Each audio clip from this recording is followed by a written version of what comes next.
PSC थे, क्या पूरा कार्यक्रम आज था? कार्यक्रम है पीएससी पर।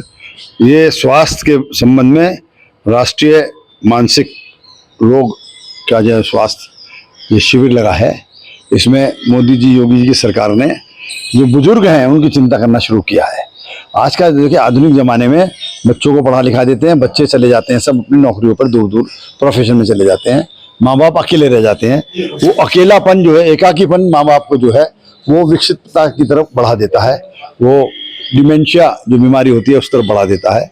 तो वो लोग अपनों को ना भूलें और उनके साथ भी कोई लोग बात करें, उनके साथ कोई बैठे, ऐसा वो चाहते हैं। तो उसके ऊपर उनका ये साइकोलॉजिकल रूप से, मनोवैज्ञानिक रूप से उनका अध्ययन करके उन मरीजों की परेशानी को दूर करना, वैसे बुजुर्गों की परेशानी को दूर करने का कार्यक्रम ये है। साथ ही आपने यहाँ पर निरीक्षण किया जी? हाँ, निरीक्षण किया। पहले बड़ी स्थिति खराब थी।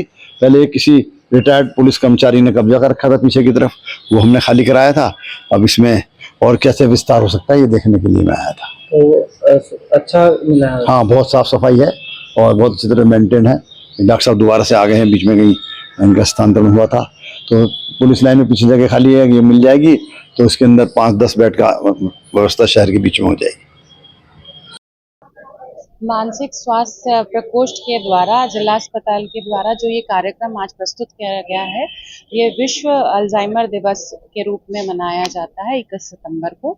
और ये वृद्धावस्था की एक बीमारी है जो बढ़ती उम्र के साथ होती है, जिसमें व्यक्ति छोटी छोटी चीज़ों को भूलना शुरू करते हैं और स्थिति इतनी भयंकर हो जाती है कि एक टाइम पर आकर ये अपने परिचितों को, परिवारजनों को भी भूल जाते हैं।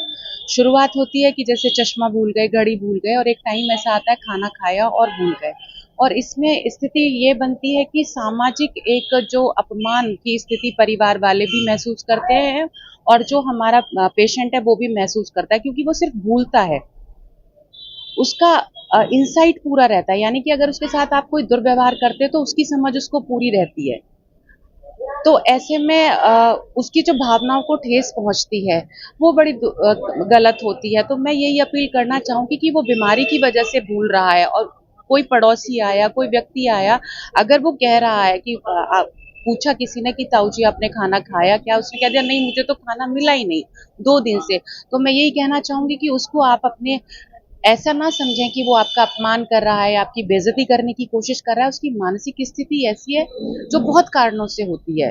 दिमाग में सिकुड़न पैदा हो जाती है, वृद्धावस्था की वजह से हो जाती है, किसी बीमारी की वजह से हो जाती है, दवाइयों का असर होता है, नशा होता है, उसकी वजह से वो ऐसा व्यवहार करता है। और दूसरी बात यह कि ये सिर्फ मैनेजेबल बीमारी है, ट्रीटेबल नहीं है, यानी कि इसको हम रोक सकते हैं, वापस से बिल्कुल ठीक नहीं कर सकते हैं। तो उसको अपमान न समझकर ये समझें कि जो भी कह रहा है इसकी प्रॉब्लम है और ये जानबूझकर नहीं कर रहा, और ऐसे लोगों के साथ बहुत प्यार और मोहब्बत से रहें, उनको पूरा सम्मान दें, जाने कि वो आपके द्वारा किए गए गलत व्यवहार को बहुत अच्छे से महसूस कर रहा है।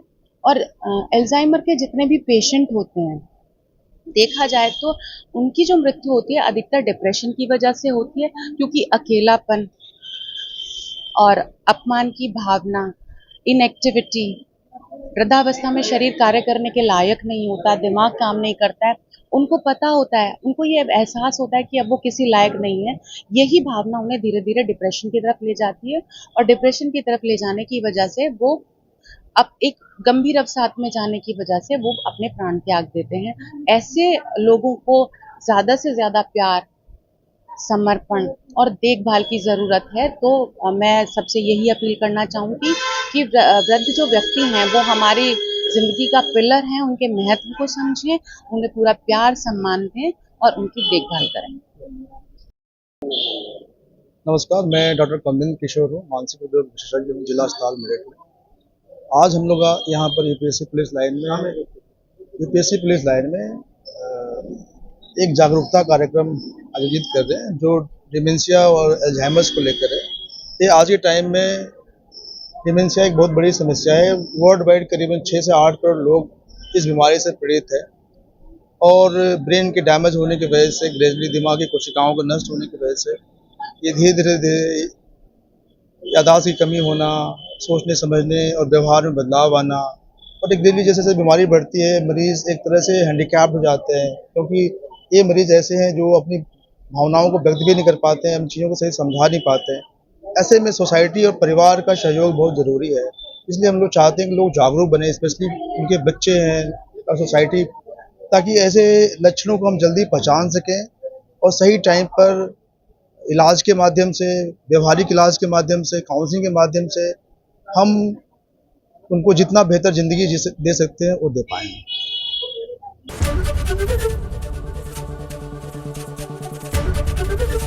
एबीपी गंगा, खबर आपकी, जुबान आपकी।